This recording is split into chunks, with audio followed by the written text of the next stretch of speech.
Roy Keane telah memberitahu Manchester United mengapa mereka harus menghindari transfer N'Golo Kante. Prospek Manchester United memperkuat opsi lini tengah mereka dengan penandatanganan bintang Chelsea N'Golo Kante adalah hal yang menarik dan menggairahkan.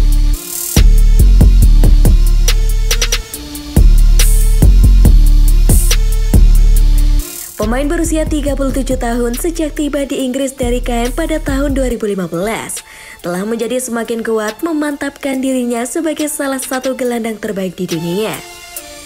Dibebankan seperti kelinci Duracell, Kante terkenal karena penuh energi dan menolak untuk memberi lawan waktu istirahat sejenak.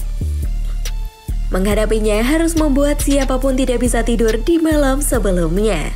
Selain dilengkapi dengan banyak energi, pemain Prancis itu juga kuat dan agresif dalam dan luar penguasaan bola. Dia adalah monster di lini tengah, dan baik Leicester maupun Chelsea sangat diuntungkan dari kehadirannya dalam beberapa tahun terakhir. Bagaimanapun, mereka telah memenangkan 7 trofi di antara mereka dan dia telah menjadi kunci dalam semua kisah sukses itu.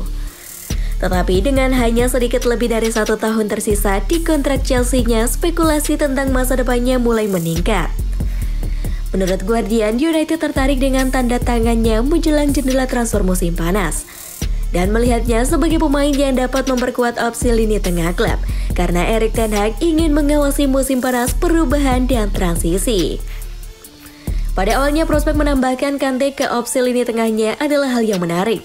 Dia adalah pemain tingkat elit yang telah menunjukkan berkali-kali selama beberapa tahun terakhir bahwa dia adalah salah satu yang terbaik dalam bisnis ini. Tetapi mengingat dia sekarang kurang dari 12 bulan lagi untuk menginjak usia 32 tahun dan catatan cederanya mulai terlihat tidak diinginkan. Apakah sekarang waktu yang tepat bagi United untuk beralih ke pemain Prancis itu dengan uang besar? Berdasarkan pengalaman masa lalu, Anda akan berpendapat bahwa itu tidak benar. United perlu berinvestasi pada pemain muda yang berpotensi memiliki nilai jual tinggi di tahun-tahun mendatang. Bagaimanapun musim panas ini seharusnya adalah tentang perubahan pendekatan.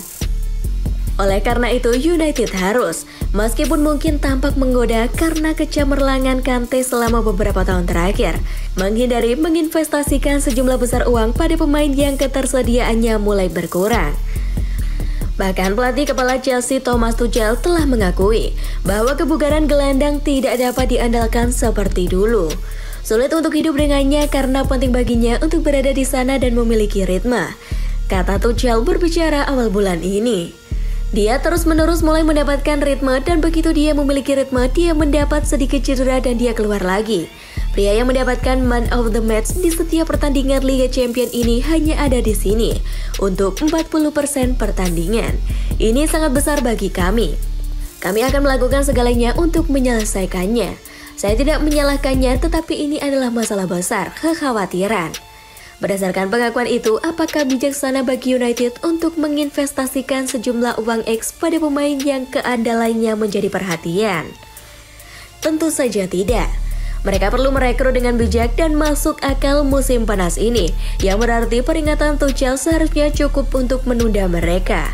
Meskipun tidak dapat disangkal bahwa Kante adalah pemain kelas dunia ketika berada di puncak kekuatannya. Dan jika itu tidak cukup untuk mempengaruhi pemikiran para pembuat keputusan United, komentar masa lalu Roy Keane tentang kurangnya konsistensi Paul Pogba dapat dijelaskan ketika menganalisis Kante dan kebugarannya. Mantan kapten United awal tahun ini menuduh Pogba tidak cukup konsisten selama mantra keduanya di Old Trafford. Beberapa kali Anda harus mengatakannya tentang Pogba. Dia adalah bakat yang luar biasa, tidak diragukan lagi, kata Kante kepada ITV Sport pada Februari lalu. Dia punya CV dan trofi untuk mendukungnya, tetapi selama dia di United, saya pikir dia tidak cukup konsisten. Ini adalah beberapa bulan ke depan yang besar baginya dari sudut pandang egois. Jika dia ingin pindah atau mungkinkah dia bertahan di Manchester United? Tidak cukup melakukannya di Manchester United, dia belum cukup konsisten. Sebagai perbandingan, Kante telah menjadi pemain yang jauh lebih baik di Liga Premier dan di Eropa selama beberapa tahun terakhir. Tidak ada argumen atau perdebatan yang bisa dilakukan tentang itu. Tetapi komentar Tuchel tentang tingkat kebugaran dan keandalannya menjadi mengkhawatirkan, menunjukkan bahwa United dapat mengalami masalah serupa. dengan apa yang telah diberikan Pogba kepada mereka, dalam arti bahwa konsistensi sulit didapat. Meskipun peringatan dari Tuchel dan Kane fokus pada hal-hal yang sama sekali berbeda, akan lebih bijaksana bagi United untuk mendengarkan dengan seksama. Mereka membutuhkan konsistensi dan kelancaran musim depan sejak awal, dan itu adalah sesuatu yang mungkin tidak bisa ditawarkan Kante.